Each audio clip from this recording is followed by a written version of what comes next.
तो hello friends, आज की इस वीडियो में हम देखने वाले हैं एजुकेशन के बारे में, जो कि हम कई सारे कॉन्सेप्ट्स को देखेंगे। सबसे पहले हम समझेंगे मीनिंग, देन इसका नेचर, कंसेप्ट, डेफिनेशंस भी देखेंगे और साथ ही साथ इंपॉर्टेंस ऑफ एजुकेशन। ये सारी चीज़ों को हम वन बाय वन देखेंगे और ये नोट्स आपको इस तरीके से मिल जाएंगे कि आप इनको एज इट इज़ लिख देंगे अगर, तो आपको बहुत ही अच्छे मार्क्स स्कोर करने में आसानी होगी। आपको टेलीग्राम चैनल पे नोट्स मिल जाएंगे, तो आपको वीडियो को बस अच्छे से सुनना और समझना है, ठीक है। तो सबसे पहले हम समझ लेते हैं कि मीनिंग, डेफिनेशन और कंसेप्ट में आखिर डिफरेंस क्या होता है। क्योंकि कंसेप्ट और मीनिंग कहीं ना कहीं हम लोग को सेम लगते हैं, तो इनमें डिफरेंस क्या होता है। मीनिंग का मतलब होता है कि एजुकेशन वर्ड जो है, ये कई सारे जिन भी वर्ड से मिलकर बना है, वो क्यों आए, कहाँ से आए और उनका क्या मतलब निकलता है। तो अर्थ हम लिखते हैं मीनिंग में। दूसरा, डेफिनेशन में हम लिखते हैं वो बातें जो किसी ना किसी महान इंसान ने कह दी गई हैं, महान इंसान के द्वारा कह दी गई हैं, और उनके शब्दों में जैसे उनके शब्द निकले हम उसको as it is word to word ही याद करते हैं और उसी के हिसाब से हम लिखते हैं।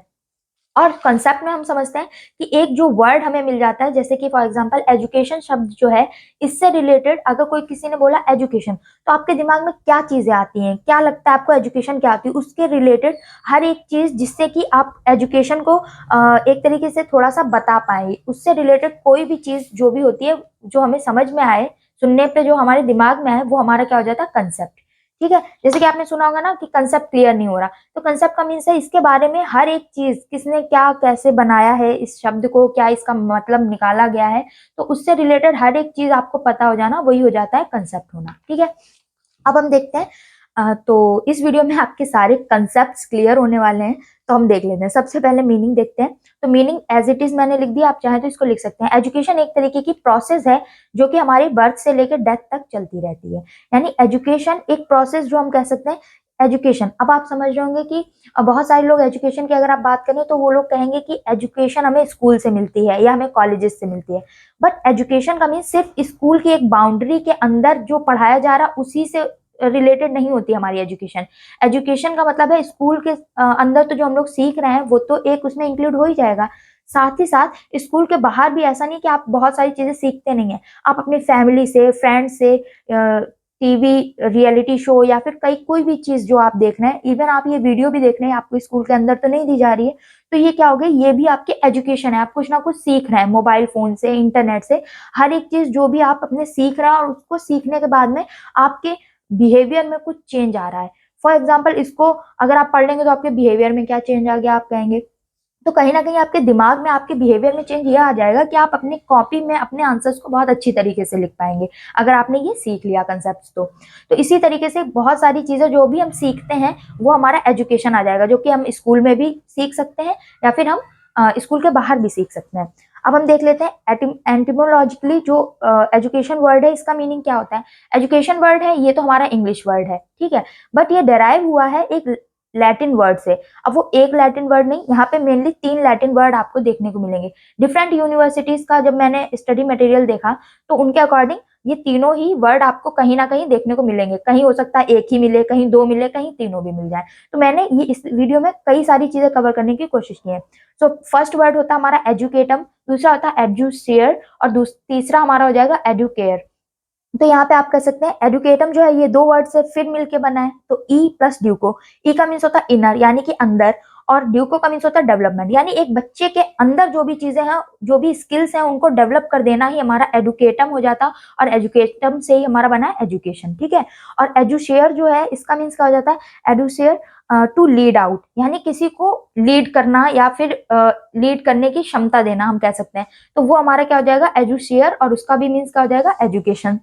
एडुकेयर का मीन्स होता है टू ब्रिंग अप, यानी कि एक तरीके से पालन पोषण करना भी हम इसको कह सकते हैं। और हम कह सकते हैं कि किसी के दिमाग में, दिमाग तो नहीं कहेंगे हम, क्योंकि एजुकेशन का मीन्स सिर्फ दिमाग में ही भरा हुआ नॉलेज नहीं होता है। एजुकेशन का मीन्स होता है कि वो नॉलेज को आप किस तरीके से अपने समाज में, अपनी वैल्यूज में, अपने बिहेवियर में इम्प्लीमेंट कर रहे हैं, किस तरीके से आप बिहेव कर रहे हैं, ये हर एक चीज एजुकेशन में आ जाती है।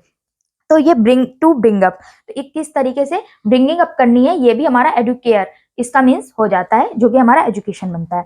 अब इसके बाद में क्या हो जाता है, डेफिनेशन। डेफिनेशंस को हम देख लेते हैं। महात्मा गांधी के अकॉर्डिंग एजुकेशन का मीन्स क्या था, bye education I mean all round drawing out the best in child and man body, mind and spirit. यानी महात्मा गांधी जी के अकॉर्डिंग ये था, वो ये कहते थे कि एजुकेशन से मेरा पर्याय ये है कि एक इंसान या एक आदमी में उसकी बॉडी, माइंड या स्पिरिट से उसका बेस्ट निकाल लेना, जिससे कि अब बेस्ट निकाल लेना का मतलब ये नहीं कि ऑपरेशन करके बेस्ट निकाल लेंगे, मीन्स की एजुकेशन प्रोवाइड करने से उसके अंदर जो भी बेस्ट क्वालिटीज हैं वो बाहर उभर के आए, निकल के आए, जिससे कि वो उनका यूज करके अपनी लाइफ को और आगे सक्षम बना सके। उसी तरीके से स्वामी विवेकानंद भी कहते हैं कि एजुकेशन का मीन्स ऐसा है कि जो मैन के अंदर, यानी एक आदमी, एक इंसान के अंदर जो पहले से ही एग्जिस्ट कर रही हुई कुछ ऐसी शक्तियां हैं, डिवाइन हम कह सकते हैं, कुछ ऐसी क्वालिटीज हैं, उनको ही बाहर निकाल लेना। ठीक है, तो इस तरीके से आप डिफरेंट जो हमारे एजुकेशनिस्ट या फिलोसोफर्स हुए हैं उनके अकॉर्डिंग डिफरेंट डिफरेंट आप डेफिनेशंस लिख सकते हैं। इनको एज इट इज आपको नोट्स मिल जाएंगे। ये तो हमारे इंडियन एजुकेशनिस्ट और फिलोसोफर्स की बात हो गई, साथ ही साथ एजुकेशनिस्ट नहीं, इनको हम कहेंगे फिलोसोफर्स ही थे। साथ में वेस्टर्न भी आपको इसमें देखने को मिल जाएंगी। अब हम सीधे आते हैं कॉन्सेप्ट ऑफ एजुकेशन पे, क्योंकि डेफिनेशन आपको वर्ड टू वर्ड याद ही करनी है, तो आप उसको नोट्स में देख सकते हैं। कंसेप्ट ऑफ एजुकेशन का मीन्स हो जाता है कि अब एजुकेशन से जो एजुकेशन वर्ड है ये कहाँ से आया, ये तो हमने देख लिया मीनिंग में। ठीक है, तो कंसेप्ट का मीन्स एजुकेशन अगर कोई बोलता है तो उसका मतलब क्या है, एक तरीके से हम कह सकते हैं कि क्या आपके दिमाग में आ रहा है, उससे रिलेटेड कोई भी कई सारी चीजें, तो वो हमारी कंसेप्ट में आ जाएंगी। डिफरेंट एजुकेशनिस्ट फिलोसफर्स, अच्छा ये जो लिखा हुआ है आपको नोट्स तो मिल ही जाएंगे, मैं इसको एक्सप्लेन कर दे रही हूँ। एजुकेशन वर्ड जो है इसका मीनिंग बहुत ही ज्यादा वास्ट है, जैसे कि मैंने आपको बताया, वास्ट मीन्स बहुत ही ज्यादा बड़ा है। तो इसको कई सारे फिलोसोफर्स, एजुकेशनिस्ट या फिर सोशियोलॉजिस्ट ने अपने अपने तरीके से डिफाइन किया है। मेनली जो कॉन्सेप्ट है उसको हम 3 पार्ट्स में देखते हैं। एक तो होता है इसका एजुकेशन का नैरो कॉन्सेप्ट, दूसरा होता है ब्रॉड, हम कह सकते हैं ब्रॉड कॉन्सेप्ट या वाइडर कॉन्सेप्ट, तीसरा हमारा होता है रियल कॉन्सेप्ट, यानी कि असल में उसका मतलब क्या है। अब नैरो कॉन्सेप्ट जैसे कि आप जानते हैं, एक संकुचित यानी कि छोटा सा अर्थ क्या है, जो आपकी स्कूल बिल्डिंग जैसे की होती है। तो स्कूल बिल्डिंग के अंदर जो भी चीजें आप सीख रहे हैं वो आपका आ जाएगा नैरो कंसेप्ट में। जैसे कि आप यहाँ पे देख सकते हैं, स्कूल एजुकेशन को हम कह सकते हैं नैरो कंसेप्ट ऑफ एजुकेशन।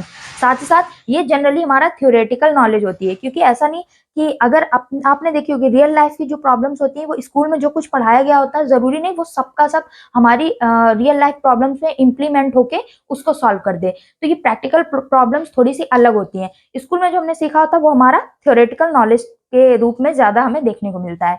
इसको हम स्कूलिंग के नाम से भी जानते हैं, narrow concept of education.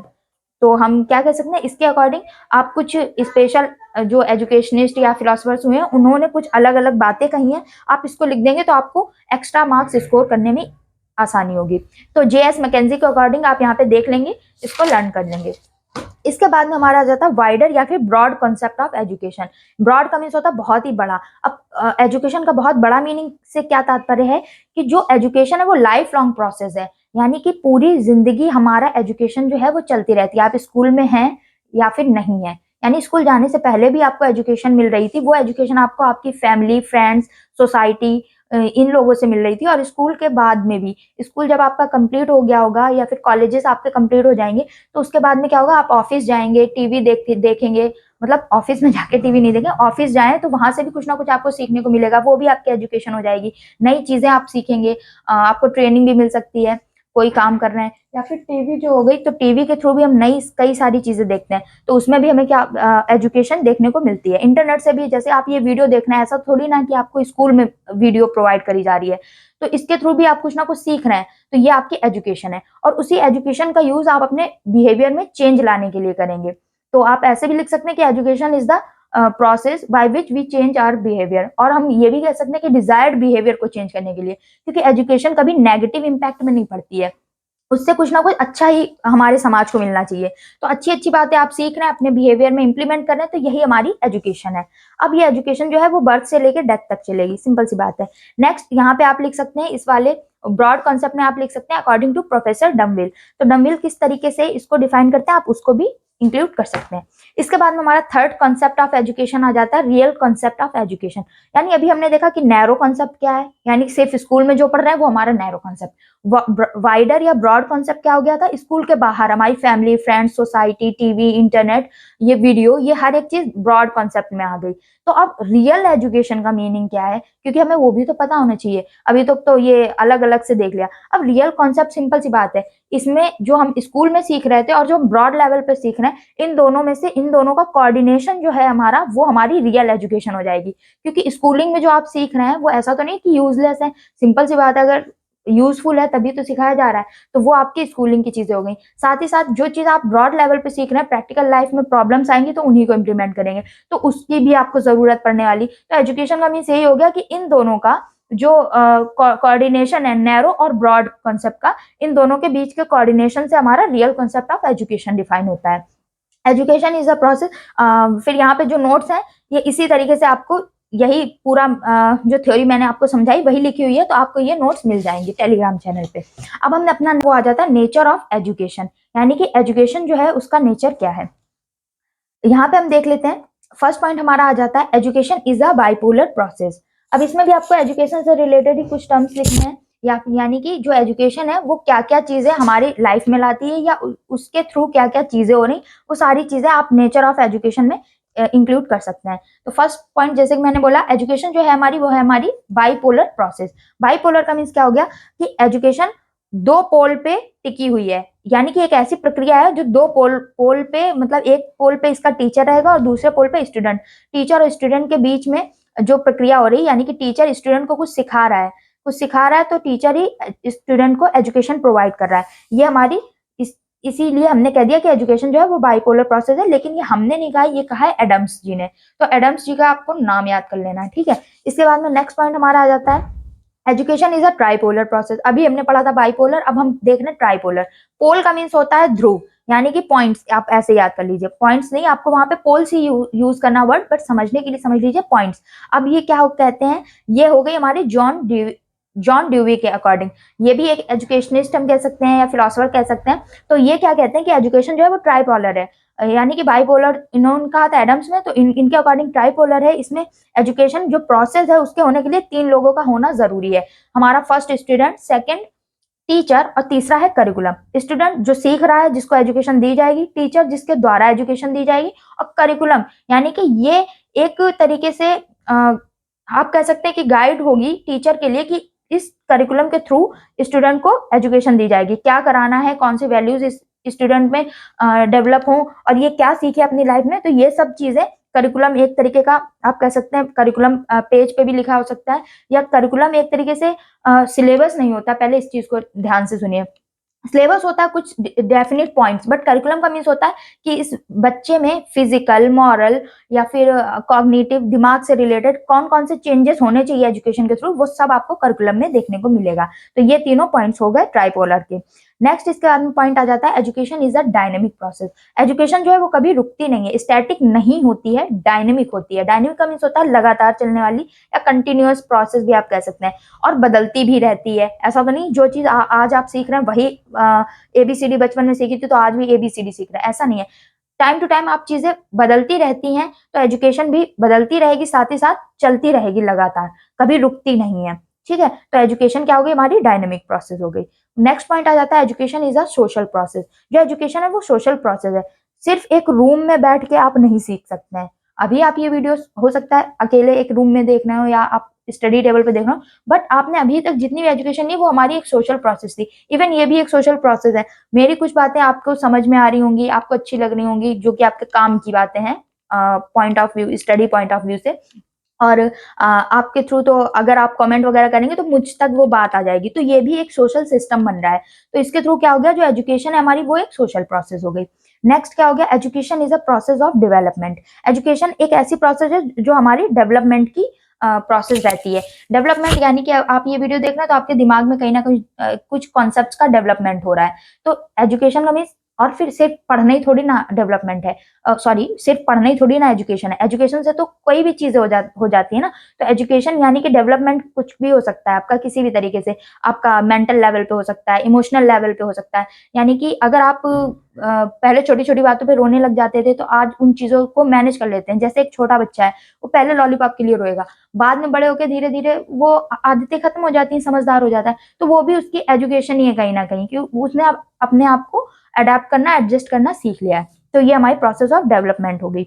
Next point आ जाता है education is a process of adjustment. जैसे कि मैंने अभी बताया, एजुकेशन एक ऐसी प्रोसेस है जो आपको एडजस्टमेंट करने के भी लायक बना देती है। अगर कहीं कोई चीजें ऐसी हैं जो आप जिनको नहीं चाह कर भी नहीं बदल सकते हैं, तो आपको उसमें एडजस्ट करना पड़ेगा। मैं ये नहीं कह रही हूँ कि आप कोई भी कुछ गलत हो रहा है और आप उसमें एडजस्ट कर लें, बिल्कुल नहीं। मतलब कि अगर कुछ ऐसी चीज़ें हैं कि घर में कोई प्रॉब्लम है, अभी उतना आपको पॉकेट मनी नहीं मिल पा रही है, तो आपको एजुकेशन यही सिखाएगी कि भाई मैनेज करो, थोड़ा-सा एडजस्ट कर लो, ना कि आप घरवालों से ऊँची आवाज़ में बात करें या बदतमीज़ी से बात करने लग जाएँ। तो ये सब चीज़ें हमारी एजुकेशन से रिलेटेड नहीं है। तो एडजस्टमेंट जो है वो एजुकेशन से रिलेटेड है। अच्छी आदतों का एडजस्टमेंट करना, टाइम टू टाइम प्रॉब्लम्स में एडजस्टमेंट करना, ये हमारी एजुकेशन है। नेक्स्ट पॉइंट आ जाएगा, education is a modification of behaviour. Behaviour का मॉडिफिकेशन है, यानी कि कहीं ना कहीं टाइम टू टाइम बदलाव आता रहता है। अगर आप एजुकेशन लेंगे, अभी आप जैसे कि ये कोर्स कर रहे हैं, बीएड, बीएलएड, डीएलएड, कोई भी कोर्स कर रहे हैं, टीचिंग डिप्लोमा वगैरह, तो उसमें क्या होगा, या फिर आप ये BA, BSc, MA, MSc, MSc तो नहीं कहूंगी, एमए वगैरह के स्टूडेंट्स अगर इसको देख रहे होंगे, तो उसमें क्या होगा, या एमएड वाले भी, तो आपके बिहेवियर में मॉडिफिकेशन हो जाएगा। जो कोर्स आप कर रहे हैं उसके थ्रू आपको कुछ ना कुछ सीखने को मिलेगा, टीचिंग कोर्सेज में कुछ ना कुछ सीखने को मिलेगा, उसके थ्रू आप टीचिंग स्किल्स आपकी डेवलप होंगी, तो आपके बिहेवियर में मॉडिफिकेशन हो रहा है ना। तो इसी तरीके से एजुकेशन क्या हमारे मॉडिफिकेशन है बिहेवियर का। Next point, education is a process of direction. Education एक ऐसी प्रोसेस है हमें जो डायरेक्शन भी देती है, डायरेक्शन का भी प्रोसेस है, क्योंकि एजुकेशन के थ्रू इंसान को पता चलता है ना किस दिशा में जाना है, लाइफ में क्या करना है आगे चल के, तो ये एक डायरेक्शन भी देती है अपनी लाइफ के बारे में। और सिर्फ इसका मतलब सिर्फ यही नहीं कि जॉब पाने के ही डायरेक्शन दे, एजुकेशन हमें डायरेक्शन देती है कि कहाँ पे कोई सिचुएशन आ रही है तो हमें कौन सी वैल्यूज का यूज करना चाहिए, सही क्या है, गलत क्या है, इसका भी डायरेक्शन देना एजुकेशन का ही एक काम होता है। नेक्स्ट पॉइंट हमारा आता है, education is the development of child's innate power. किसी बच्चे के अंदर इन्नेट पावर्स हैं, यानी कि पहले से ही उसकी कुछ ऐसी शक्तियां हैं जो छुपी हुई हैं। जैसे कि मान लीजिए उसके अंदर बहुत अच्छा वो गाना गा लेता है, बट उसको अभी कॉन्फिडेंस नहीं है, वो बहुत ही ज्यादा शर्माता है, तो वो क्या करेगा, वो अपने अंदर नहीं उस चीज को बाहर निकाल पाएगा। एजुकेशन अगर उसने ली है प्रॉपर, उसको एक बढ़िया एटमॉस्फेयर मिला है, तो क्या होगा, उसके अंदर कॉन्फिडेंस की भी भावना डेवलप हो जाएगी, और वो उसके अंदर की जो अच्छी एबिलिटीज थी वो अपने समाज में शेयर कर पाएगा, अपनी लाइफ में बेटर परफॉर्म कर पाएगा। नेक्स्ट हमारा जो पॉइंट है वो आ जाता है इंपॉर्टेंस ऑफ एजुकेशन। एजुकेशन का क्या इंपॉर्टेंस है फॉर ऑलराउंड डेवलपमेंट, यानी एजुकेशन जो है वो हमारे ऑलराउंड डेवलपमेंट के लिए बहुत ही ज्यादा जरूरी है।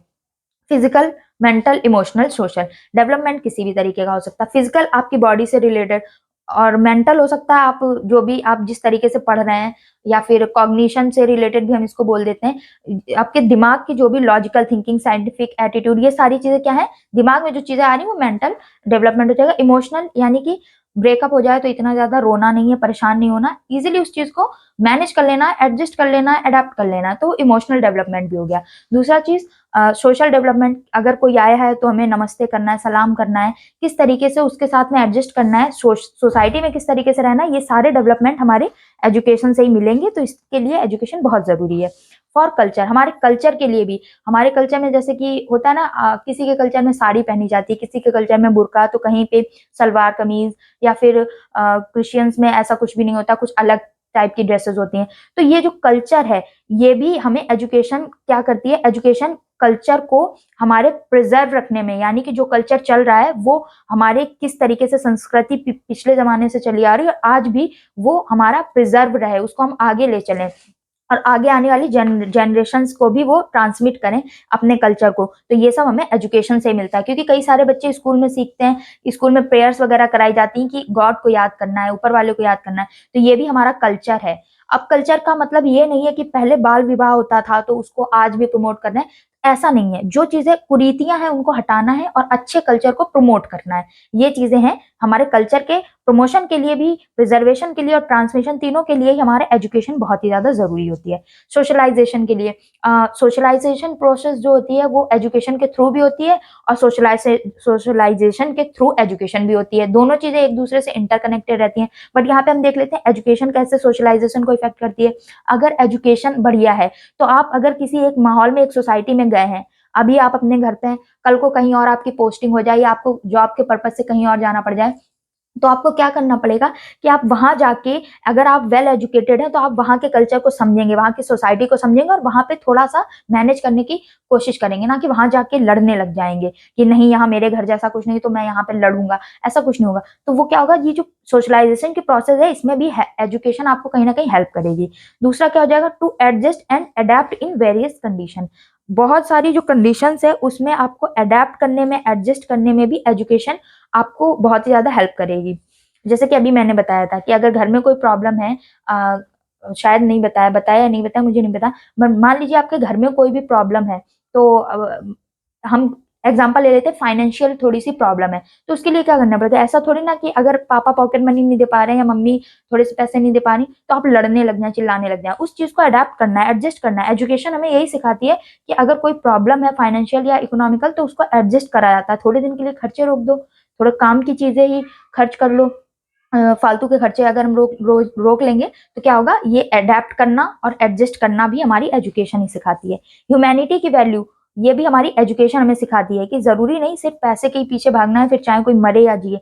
कुछ ऐसी ह्यूमैनिटी वैल्यूज भी हैं जो हमारे अंदर होनी चाहिए, कि सिर्फ पैसा ही सब कुछ नहीं होता। ह्यूमैनिटी, अगर कोई दुख दर्द पीड़ा में है तो उसकी थोड़ी सी हेल्प कर दें, थोड़ा सा ह्यूमैनिटी, ह्यूमन नेचर भी दिखा दें। नेक्स्ट, और वैसे भी ह्यूमैनिटी से बढ़ के कुछ भी नहीं है। इसके बाद में टू डेवलप वैल्यूज, कुछ ऐसी वैल्यूज जो हमारी एथिकल हो सकती हैं, हमारी मॉरल वैल्यूज हो सकती हैं। ये सब किससे, हमारी एजुकेशन से ही आएंगी ना। एथिकल वैल्यूज यानी कि कोई चीज अगर आपके पास में है तो उसको ये नहीं कि यूज इस तरीके से करिए कि आपके लिए हो जाए, अगर बच रही है किसी और को मिल रही है तो उसको भी मिलने दीजिए। जैसे नेचुरल रिसोर्सेज हैं, कोयला, पेट्रोलियम, इन सब का इस तरीके से यूज करना कि आने वाली जनरेशन को भी ये मिल जाए, तो ये हमारे इथिकल वैल्यूज हो जाएंगी। और इथिक्स से रिलेटेड यानी कि सही गलत हम कह सकते हैं। मॉरल वैल्यूज जैसे कि हमारी होती है सही गलत, तो उसी तरीके से इथिकल वैल्यूज भी कहीं ना कहीं हमारी एजुकेशन से ही डेवलप होती हैं। नेक्स्ट हो जाएगा point, to know and fulfil the responsibilities. आपके फैमिली के लिए, आपके नेशन के लिए, आपके फ्रेंड्स वगैरह सबके लिए आपकी क्या रिस्पॉन्सिबिलिटीज हैं और आप उनको किस तरीके से फुलफिल करते हैं, इसको जानने और फुलफिल करने के लिए भी, समझने के लिए भी आपको एजुकेशन की जरूरत है। एजुकेशन ही नहीं होगी तो आपको क्या पता आपको मतलब जॉब करनी नहीं करनी है, बस पड़े हुए हैं एकदम निकम्मे के जैसे, तो वो चीज भी एजुकेशन कहीं ना कहीं प्रमोट नहीं करेगी। अगर वेल एजुकेटेड इंसान होगा तो वो जानेगा कि ऐसे पढ़े रहने से कुछ नहीं होता, लाइफ में कुछ तो करना ही है, ठीक है। और उसको फुलफिल करने के लिए सिंपल सी बात, आपको एम्प्लॉयमेंट चाहिए होगा, तो इस पॉइंट को भी हम इसी से कनेक्ट कर लेते हैं। एम्प्लॉयमेंट भी आपको तभी मिलेगा जब आप वेल एजुकेटेड है। वेल एजुकेटेड का मीन्स, जैसे कि मैंने बताया, लिटरेसी से नहीं है। जो एजुकेशन है वो हमारे बिहेवियर में है, हमारे एक तरीके से समझदारी जो है वो हम कह सकते हैं कि एजुकेशन है। तो वो एम्प्लॉयमेंट वगैरह आपको तभी मिलेगा जब आप एजुकेटेड होंगे। सेल्फ कॉन्फिडेंस आपका इंक्रीज होगा अगर आप वेल एजुकेटेड हैं, तो समाज में किस तरीके से उठना बैठना, रहन सहन, हर एक चीज आपकी एजुकेशन से कहीं ना कहीं प्रभावित होगी। आई होप फ्रेंड्स आपको वीडियो समझ में आई होगी। अभी तक अगर बने हुए हैं तो इसको लाइक कर दीजिए प्लीज, और कमेंट कर दीजिए अगर कोई भी चीज पार्ट मिस हुआ हो या फिर और भी आपको टॉपिक्स पे वीडियो चाहिए। इसके नोट्स आपको मिल जाएंगे SP4 government job Telegram channel पे, और जहां से आप इसको डाउनलोड कर सकते हैं। और चैनल को सब्सक्राइब कर दीजिए और भी अपडेट्स पाने के लिए। Thanks for watching.